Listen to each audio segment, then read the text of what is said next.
ये मेरा काम नहीं है। मेरा सिर्फ इतना ही काम है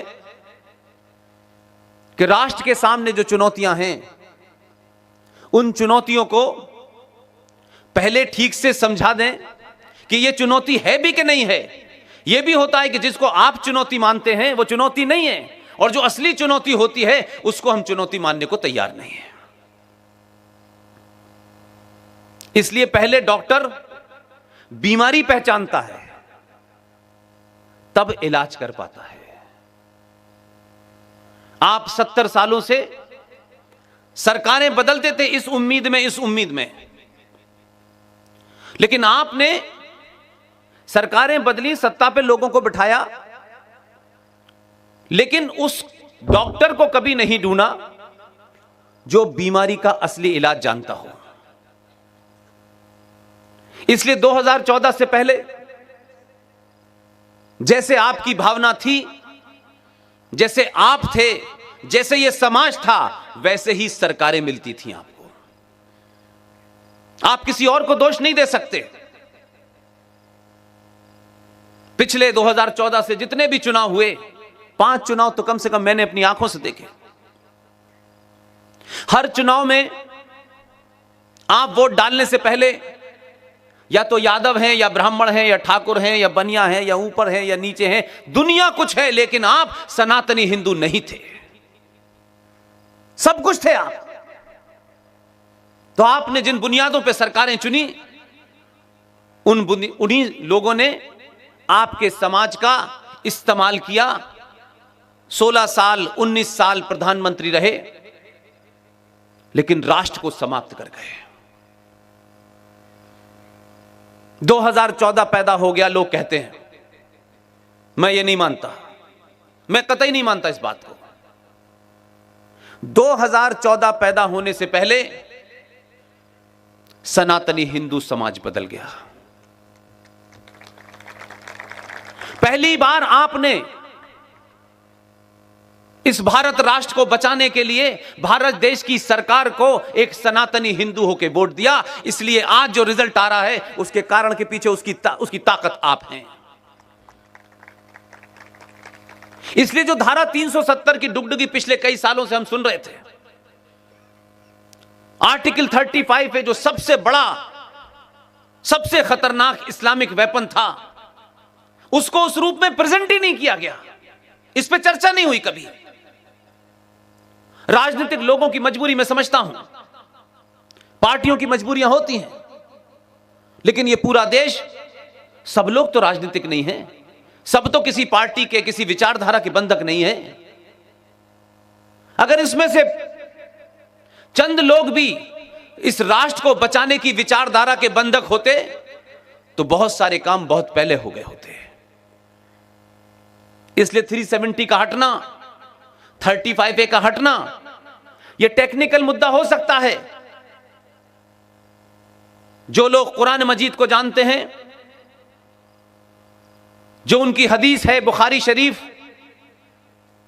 जिन्होंने भी वो पढ़ी है, उसमें एक फलसफा है, उसमें एक फिलॉसफी है। वो फिलॉसफी ये कहती है कि कोई एक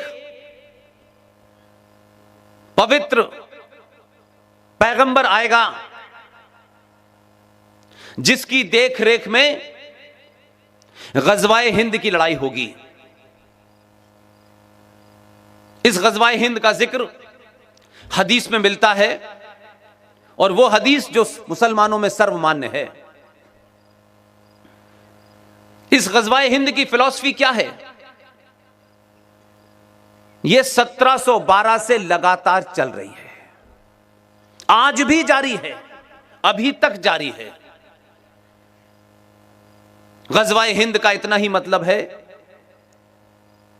कि इस भारत राष्ट्र के कोने कोने में, इस भारत राष्ट्र की तमाम आस्थाओं और परंपराओं और सरोकारों में जब तक इस्लामिक झंडा नहीं फहर जाता, इस्लाम की हुकूमत नाफिज नहीं हो जाती, तब तक यह युद्ध जारी रहेगा।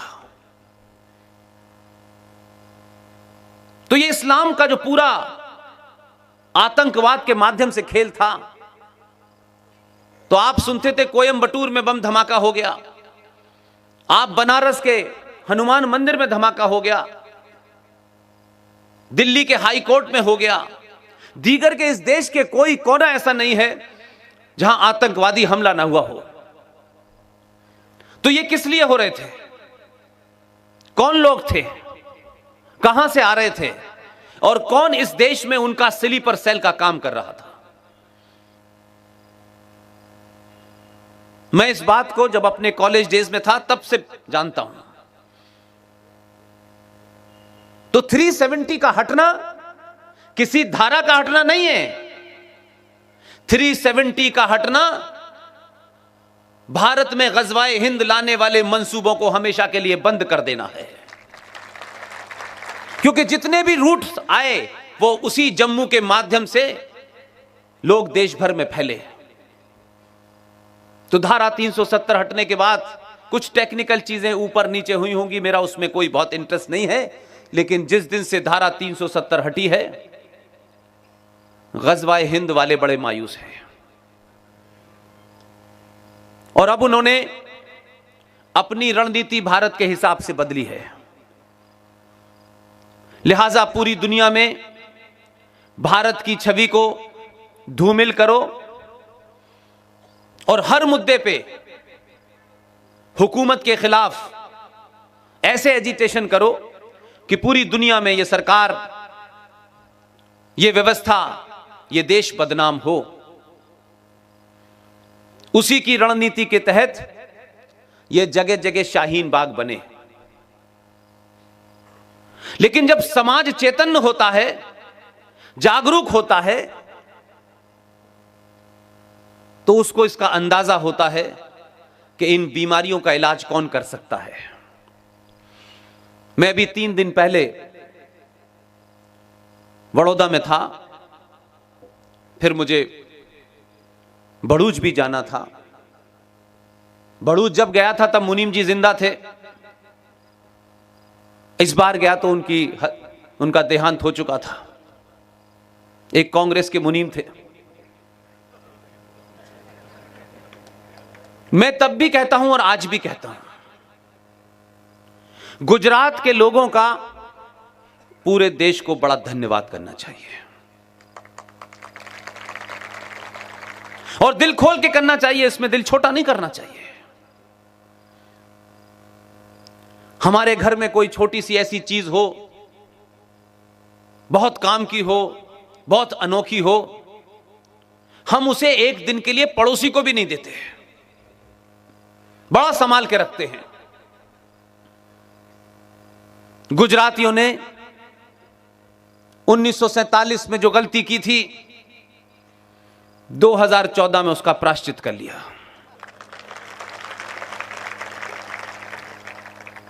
और 15 साल के बाद पूरी उस सर्जरी की पूरी प्रैक्टिस करा करके एक डॉक्टर को दिल्ली भेज दिया। आसान नहीं होता है, कोई भेजता नहीं है।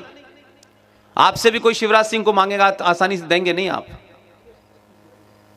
ये बात अलग है कि शिवराज सिंह जी, उत्तर प्रदेश का उन पे असर आ रहा है आजकल,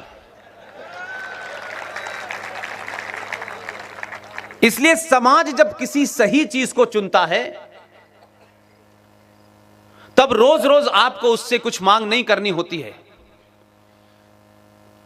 वो उस बीमारी को खूब अच्छी तरह जानता था। गुजरात में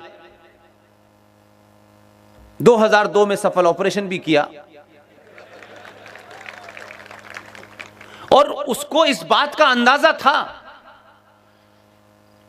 कि इस देश की असली बीमारी है कहां, क्योंकि समाज अपने निजी स्वार्थों के लिए, थोड़ी सी जान पहचान के लिए, रफीक भाई की सेवैयां खाने के चक्कर में उसने समाज को कहा नहीं, हम ये झूठ का गाना गाते रहेंगे। गंगा जमुना तहजीब, गंगा भी हमारी, जमुना भी हमारी, तहजीब किसकी? और आप उनके लिए